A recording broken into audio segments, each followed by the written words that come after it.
এই যে দেখেন কুকড়ানো সমস্যা, এটির জন্য বাজার থেকে উনি বিভিন্ন ধরনের ওষুধ ব্যবহার করছে।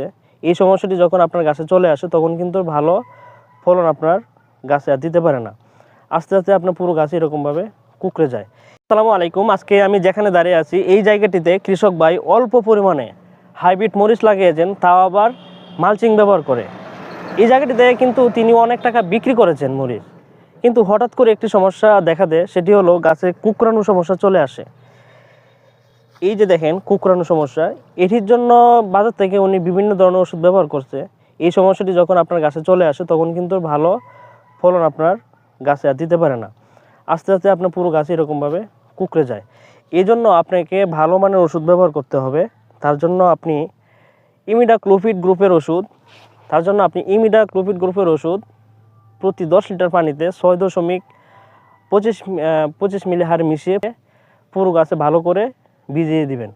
প্রথম ডোজ দেওয়ার পরে 3 দিন পরে আবার দ্বিতীয় ডোজ দিবেন, তাহলে পুরোপুরি নিয়ন্ত্রণে চলে আসবে ইনশাল্লাহ।